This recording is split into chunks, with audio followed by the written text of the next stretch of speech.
정치권 소식 핵심 키워드로 짚어보는 시간입니다. 김재섭 국민의힘 서울 도봉갑 당협위원장, 김준일 뉴스톱 대표와 정리해보겠습니다. 두 분 안녕하십니까? 어서 오세요. 네, 안녕하세요. 네. 첫 번째 키워드 내용 확인해 보겠습니다.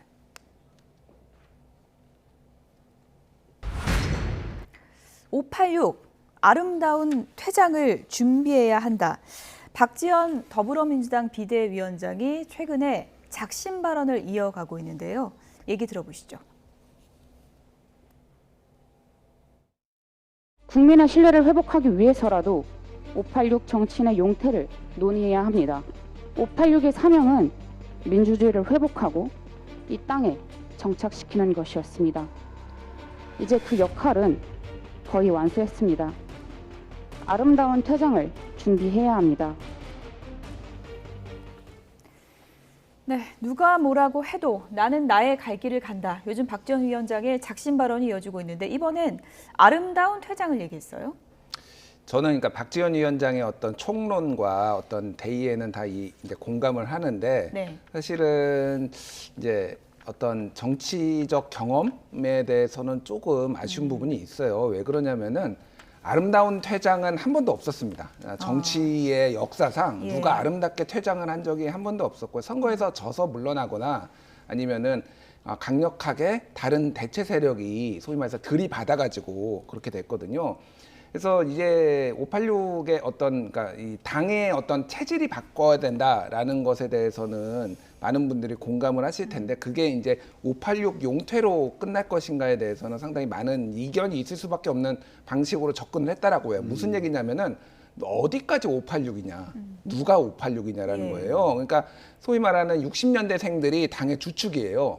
그리고 운동권에 발 한번 건쳐보지 않은 사람이 없을 겁니다. 민주당에. 그러니까 이게 굉장히 많은 분들이 이 부분에 있어서 조금 이제 당에서 불편해하는 부분들이 있는 거죠. 그러니까. 또 다 나가란 얘기는 아니다 그러더라고요. 그러니까요. 그러니까 예. 그러면은 내가 대상인지 아니 일단 지도부부터 예. 이를테면 뭐 윤호중 비대위원장, 박홍근 원내대표, 김민석 지금 총괄 선대본부장까지 다 586이거든요. 예. 거기는 다 심지어 운동권 출신이에요. 그러니까 이분들을 이제 저격을 하는 게 이제 맞는 방식이냐 이런 논란이 있죠. 대의에는 공감을 하지만은 이제 이게 좀 너무 잡음을 일으키는 방식이 돼버렸다 이렇게 좀 지적 안 할 수가 없을 것 같아요. 그러니까 내용적으로 보면 사실 민주당이 대선 때도 586 용퇴에 대해서 얘기를 하지 않았습니까? 네, 예, 그렇죠. 그 얘기를 다시 한 건데, 근데 당내에서 논란은 거센 상황이고요. 근데 박지원 위원장 분위기를 보면 이게 또 물러날 것 같지는 않아요. 예, 어떻게 전망하세요? 그러니까 저도 박지원 위원장 말에 동의하지 않는 부분이 하나도 없습니다. 음. 지금까지 이제 민주당 소위 말하는 586 세력들이 기득권을 누려가면서 사실상 민주당을 망가뜨린 것들, 그 다음에 이 최근에 이제 검수완박을 밀어붙이는 굉장히 그 강성한 모습들을 586이라는 정치 집단들로 상징되는 국회의원들이 굉장히 많이 밀어붙였거든요. 소위 말하는 586 세력들의 어떤 최근에 이제 성비위 문제부터 시작해가지고 여러 가지 이제 이슈들이 있었기 때문에 그 이제 상징성을 싸잡아서 박지원 위원장이 이런 문제점을 지적을 한 것이거든요. 근데 이제 민주당에서는 곤란한 걸 알겠어요. 왜냐하면 앞서서 말씀 주신 대로 누가 586이냐, 그 586이라고 다 잘못된 거냐, 뭐 그렇지는 않거든요. 근데 사실 이 정도로 세게 부딪히지 않으면 우리 정치사에서 기득권이 단 한 번도 자기 힘으로 물러난 적은 없습니다. 이렇게 균열을 일으키고 여기에 동의하는 또 젊은 정치인들이나 다른 정치인들이 같이 세를 뭉치면서 그들과 싸움을 하면서 그 기득권을 밀어내는 방식으로 우리는 늘 정권 교체 내지는 정치 교체를 해왔었거든요. 저는 그런 의미에서라도 지금 박지원 위원장이 이렇게 세게 민주당 내 균열을 일으키는 것은 굉장히 긍정적인 현상이라고 생각합니다. 586의 용태로는 586 스스로도 외쳤던 부분인데 이런저런 이유들을 들어서 아직까지도 자리를 굳건하게 버티고 있었던 만큼 저는 이번 박지원 위원장의 어떤 이런 태도들이나 메시지들이 굉장히 의미 있다고 생각을 하고 아마 박지원 위원장의 의견에 동의하는 많은 민주당의 젊은 정치인들이 이와 같이 힘을 합쳐서 새로운 세력들을 구축하는 큰 계기가 저는 될 거로 예측하고 있습니다. 어제 오전 회의 분위기가 들려오는 얘기에 따르면 상당히 험악했다 그래요. 책상도 막 쳤다 그러고 퇴장하라고 했다 그러고 박지원 위원장 입장에서는 어제 이런 얘기 했다고 합니다. 개혁하자고 나 데려와 놓고 이럴 거면 나 왜 데리고 왔냐 이렇게 얘기했다는 거거든요. 그러니까 뭐 원내 지도부나 뭐 이제 당 지도부의 솔직한 마음은 이럴 줄은 몰랐다였겠죠. 여기까지 이렇게 세게 발언할 줄은 몰랐다. 그래서 뭐 세간에서 얘기하는 뭐 이제 바지 사장 뭐 이런 거 아니냐 이런 얘기들이 있었잖아요. 그러니까 실권은 주지 않고 사실은 2030 여성들의 표를 대변하는 어떤 뭐 그런 대표성 있는 사람으로서 앉혔는데 즉 굉장히 큰 정치력을 발휘하리라고 기대를 하진 않았을 거예요. 맞죠. 뭐 저도 사실은 마찬가지였는데 생각보다 이제 여러 가지 당의 문제점에 대해서 조목조목 지적을 하고 중요한 순간마다 이렇게 강한 주장을 하니까 지도부에서 조금 당황한 것 같은데 이를테면은 뭐 김민석 의원 같은 경우에는 틀린 자세와 방식이다. 뭐 이렇게 예. 지적을 하고 이를테면은 뭐 윤호중 그 비대위원장 같은 경우에는 나와서 기자들을 만나가지고 나는 당대표기 때문에 박지원 위원장의 개인의 정치적 행보에 대해서 우리가 동의를 해줄 수는 없지 않느냐 이런 식으로 얘기를 했어요. 근데 사실은 윤호중 비대위원장이 당대표는 맞지만은 공동 당대표잖아요. 그렇죠. 공동 비대위원장이잖아요. 근데 박지원 위원장은 본인이 보기에는 그 발언의 속내는 대표가 아닌 거예요. 그러니까 사실은 그 이제 박지원 위원장의 위상이라는 게 사실은 그렇게 높지 않았다. 왜냐하면 실질적으로 당을 장악할 수가 없으니까. 그래서 예. 김종인 비대위원장이었다라면은 이렇게 말을 할 수 있었을 것인가 이 민주당의 지도부가. 그러니까 이거는 리더십의 좀 한계가 어느 정도 보여줬다라고 보는데 어쨌든 의미 있는 어떤 메시지를 던졌다. 뭐 그런 두 가지 차원이 있는 것 같아요. 의미 있는 메시지는 던졌지만 지금 리더십의 한계에 직면한 것 같다 이렇게 평가를 해주셨거든요. 앞으로 전망을 해본다면 어떻게 예상하세요? 근데 사실 원래 이제 비대위원장이라고 하는 자리 자체가 리더십이 생기기가 쉽지가 않습니다. 왜냐하면 그 대개 이제 당 대표의 역할을 비대위원장이 하게 되는데 당 대표는 당원들의 투표를 거쳐서 대표가 되는, 그러니까 말 그대로 선출인 것이고. 이 비대위원장은 당원들의 추인을 얻어가지고 하게 되는, 그러니까 말하자면 임명직에 가까운 직이거든요. 근데 상황이라고 하는 것이 말 그대로 비상 상황 속에서 리더십을 발휘해야 되는데 심지어 선출도 아닌 상황이기 때문에 더더욱 리더십이 생기기 어려운 구조인 것은 사실입니다. 그래서 이제 비대위원장을 우리가 그 선임을 하는 때에는 늘 어떤 정책 명망이 있다든지 아니면은 그 전에 당 내 리더십이 있었다든지 해서 말 그대로 수술을 할 수 있을 정도의, 집도를 할 수 있을 정도의 강한 리더십과 정치적 경험이 있는 분들을 통상 비대위원장으로 임명을 하게 되거든요. 근데 그런 분들조차도 당내에서 임명되는 과정이 간단치가 않습니다. 예를 들면 김종인 비대위원장만 해도 많은 정치 경력과 심지어 민주당 내에서도 비대위원장 경력이 있었던 분이었음에도 불구하고 당시 미래통합당에서 김종인 비대위원장이 비대위원장으로 임명되는 과정에서도 굉장히 잡음도 많고 심지어 한 번은 부결이 된 적도 있었거든요. 그러니까 굉장히 치열한 토론과 어떤 갈등을 통해서 비대위원장을 된다고 하더라도 그래도 사실 입지가 강하지가 못한 상황인데 사실 박지원 위원장이 임명되는 과정들을 보게 되면 이런 잡음 하나도 없이 어느 날 임명이 되었고 그 이후에 여러 가지 이제 메시지를 냈는데 이제 와서 갑자기 어떤 민주당의 주류의 내지는 이제 지도부의 의견과 다른 의견을 내다 보니까 이제는 리더십을 흔들기 시작하는 것 같아요. 과거에 지금 보게 되면 그러한 김종인 위원장도 사실은 저희 당내에 있는 기득권 정치 세력과 다른 메시지를 내게 되면 굉장히 많이 정치적 공격을 받으셨거든요. 예. 마찬가지로 지금 박지원 위원장도 그런 상황으로 보입니다. 근데 비대위원장이라고 하는 자리 자체가 제3자로서 그다음에 당에서 바깥에서 활동하셨던 분들을 모시는 이유는 훨씬 더 제3자의 시선으로 당을 냉정하게 바라보라고 해서 외부인들을 저희가 영입을 하게 되는 것이거든요. 근데 제가 봤을 때는 박지원 위원장 말씀이 거의 다 옳은데 당내 이제 기득권이 여전히 강한 상황이다 보니까 계속 이렇게 밀어내기를 하는 그런 과정이라고 저는 보입니다. 예.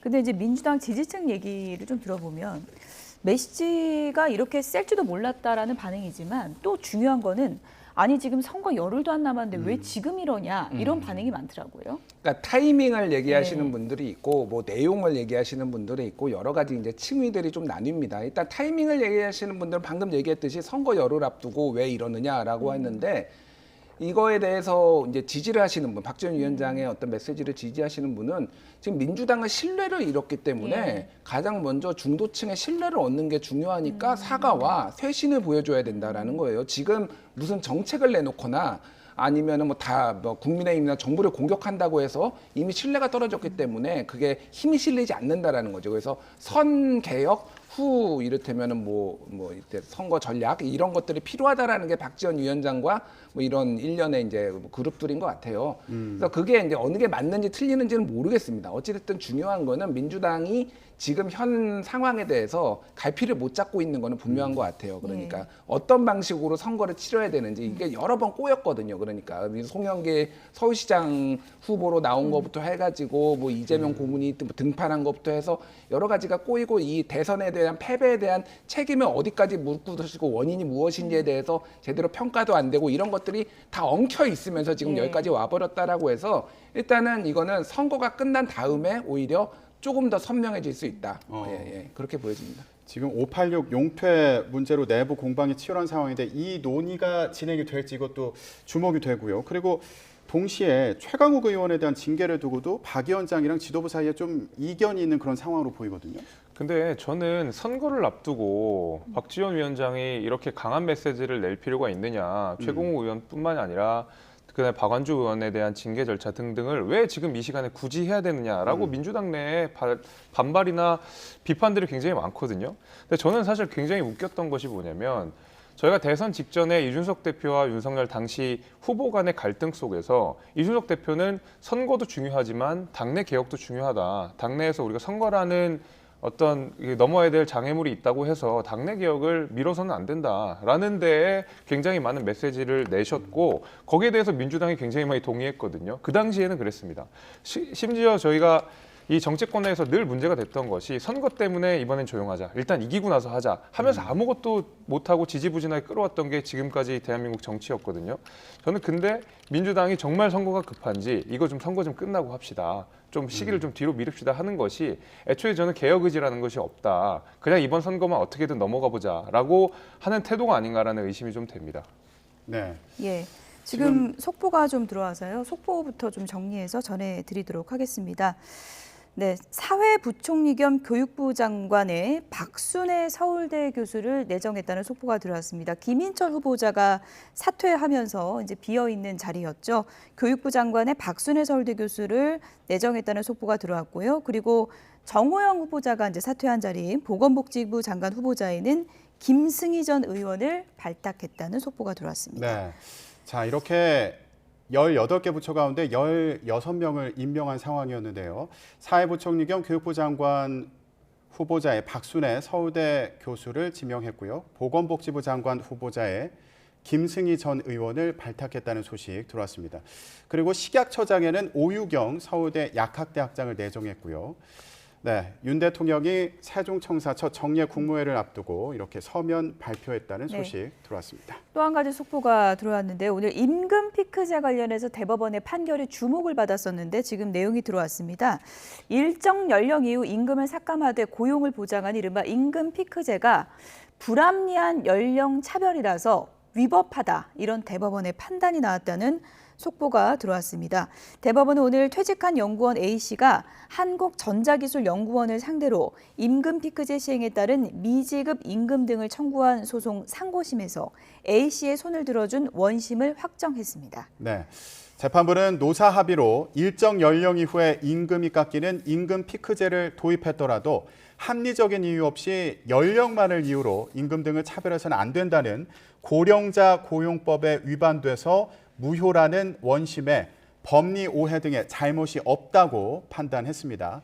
앞서 전자기술연구원의 전신인 전자부품연구원에서 근무한 A씨가 임금 피크제 시행으로 인해서 임금과 수당, 퇴직금에 상당한 불이익이 있었다면서 받지 못한 돈을 달라고 지난 2014년에 소송을 제기했습니다. 이번 선고는 임금 피크제 위법 여부에 대한 첫 대법원의 판단인데요. 앞으로 비슷한 소송과 또 제도 개선에 대한 사회적인 논의가 이어질 것으로 보입니다. 네, 속보 전해드렸고요. 민주당 상황 저희가 얘기를 좀 해보고 있었는데요. 박지원 위원장이 최강욱 의원 징계와 관련해서 필요하다면 어쨌든 지방선거 전에 비상징계라도 하겠다 이런 의지를 밝혔습니다.